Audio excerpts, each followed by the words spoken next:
Hello, thank you for stopping by. I'm going to read the story called The Biggest Pumpkin Ever. Once there were two mice who fell in love with the same pumpkin. Clayton the house mouse noticed it one day in the vegetable garden. It was still little and green, but Clayton thought he could make it grow really big. It might even get big enough to win the grand prize at the town pumpkin contest.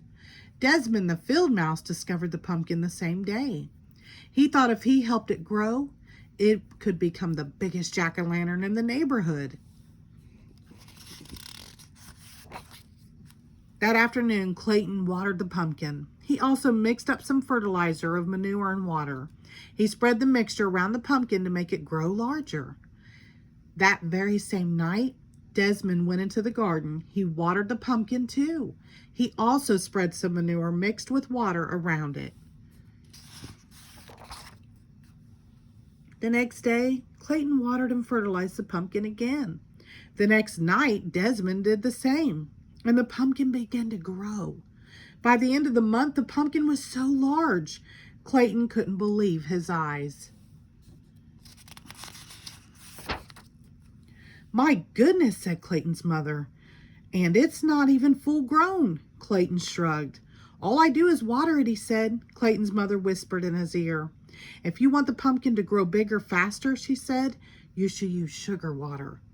That night, Desmond brought his brother Morris to see the pumpkin. Morris knew everything there was to know about growing things. "That's some pumpkin," he said. Desmond shrugged. "All I do is water it," he said. Morris whispered into his ear. "You should try using sugar water," he said. The next day, Clayton dug a small hole beside the pumpkin vine. In the hole, he placed a bowl of sugar water. He cut into the vine a few inches from the pumpkin. In the cut, he put one end of a piece of candle wick. Then he put the other end in the bowl of sugar water. That night, on the other side of the pumpkin, Desmond did exactly the same thing.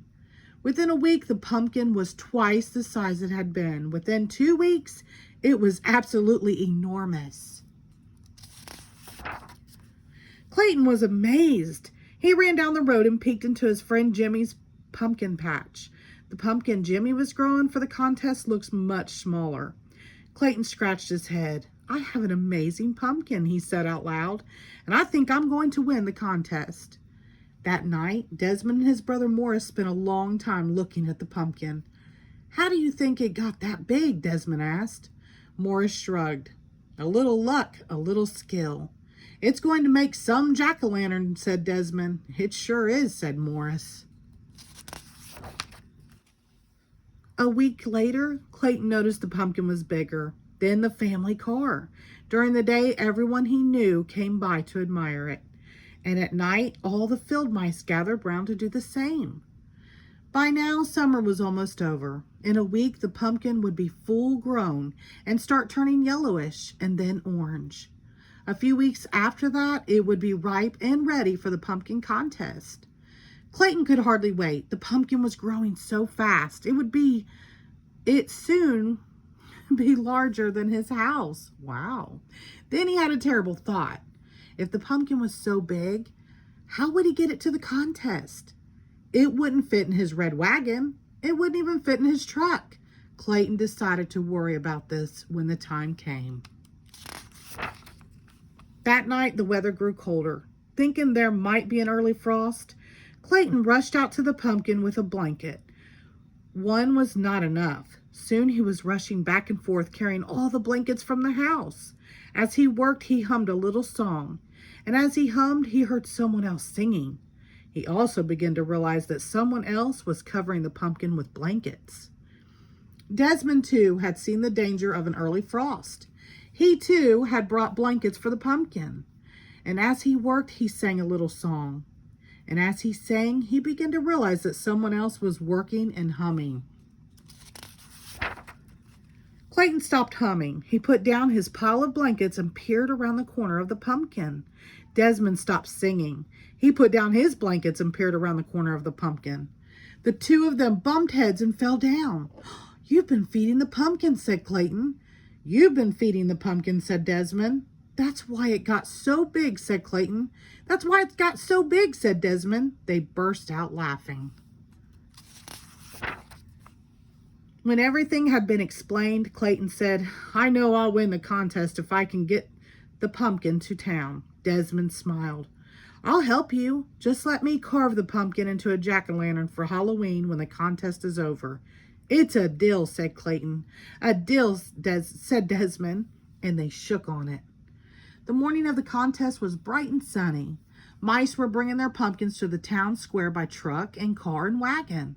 Some were rolling them along the ground. Suddenly, they all stopped short. Over the fields came the biggest pumpkin anyone had ever seen. It was being pulled by 100 field mice on motorcycles.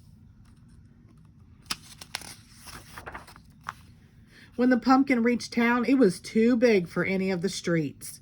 Clayton had to explain why they couldn't bring it into the square.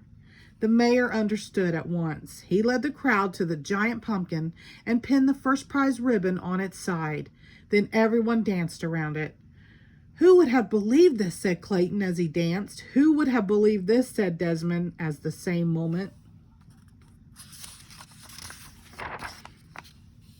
When the celebration was over, the 100 field mice pulled the pumpkin back to the field. The day before Halloween, they carved it into the best jack-o'-lantern ever. And on Halloween night, its wonderful smiling face could be seen glowing for miles around. The end. Thank you.